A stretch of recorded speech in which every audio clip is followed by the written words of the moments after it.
Bagaimana ketentuan fidyah puasa Ramadan itu? Begini, fidyah itu secara bahasa itu artinya tebusan. Secara istilah, fidyah itu denda yang harus dibayar karena meninggalkan suatu kewajiban atau melanggar suatu larangan.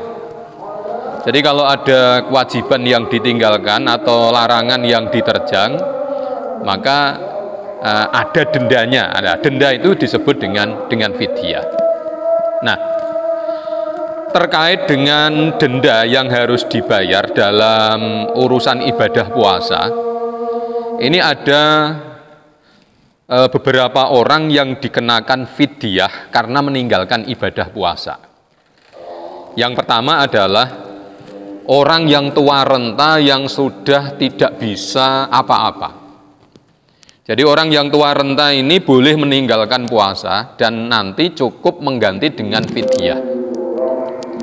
Kemudian yang kedua, orang yang sakit parah. Sakit parah yang memang benar-benar tidak ada harapan sembuh. Jadi nanti bulan Ramadan itu tidak usah puasa, cukup mengganti dengan fidyah.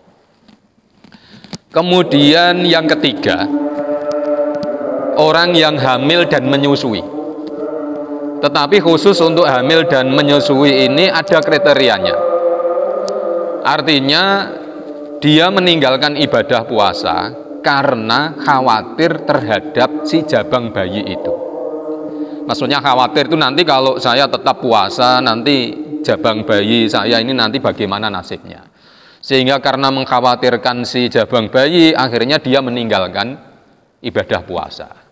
Nah, puasa yang karena takut, ya khawatir, mengkhawatirkan jabang bayinya ini, dia akhirnya meninggalkan puasa, maka si wanita ini, ya, di samping dia kena qadha puasa, dia juga dibebani membayar fidyah. Jadi ini double ini. Jadi qadhanya ya, fidyahnya juga. Jadi saya ulangi lagi, jadi wanita yang hamil atau menyusui, kalau dia tidak puasanya karena khawatir terhadap bayinya, maka dia qadha puasa dan bayar fidyah. Tapi kalau dia hanya mengkhawatirkan pada dirinya saja, tidak pada bayinya, maka cukup qadha saja tanpa fidyah. Yeah. Kemudian yang kena fidyah lagi adalah orang yang mati. Nah, tapi ada ketentuannya, mati yang bagaimana yang kena fidyah itu. Pertama, yang dia matinya itu, dia punya tanggungan puasa, tidak melakukan puasa karena tidak ada udzur. Jadi misalnya begini, dia tidak puasa karena tidak sakit, ya tidak bepergian, dia tidak puasa, terus tahu-tahu mati.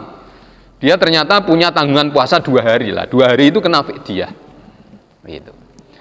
Atau tidak puasanya karena ada udzur, itu sakit atau bepergian, dan dia punya kesempatan untuk mengqadha puasanya itu, ternyata tidak diqadha-qadha terus keburu mati.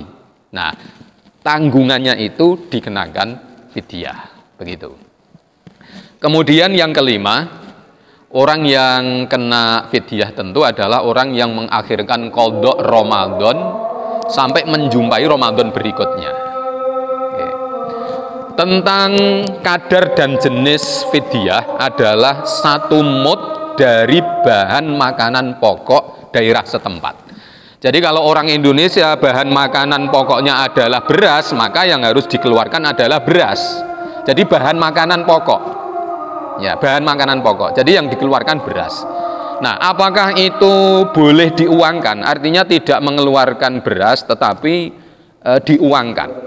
Itu 1 mud diuangkan. Nah, 1 mud itu kalau diukur pakai ukuran Indonesia itu kurang lebih sekitar 7 on. Nah, itu seandainya tidak mengeluarkan beras tapi cukup diuangkan, pakai uang itu boleh apa tidak? Ini kalau menurut Imam Syafi'i, Imam Maliki, Imam Hambali itu tidak boleh. Ya harus berupa qutul balad, makanan pokok satu daerah itu. Tetapi kalau menurut Imam Hanafi diperbolehkan, tidak apa-apa. Itu. Kemudian fidyah ini harus diserahkan kepada fakir miskin. Hanya 2 orang itu saja. Tidak seperti zakat. Kalau zakat kan ada 8 kelompok. Ada fakir, miskin, amil, mu'alaf, sabilillah, genusabil, ghorim, dan sebagainya itu. Itu kalau zakat. Tapi kalau fidyah ini hanya diberikan kepada 2 orang.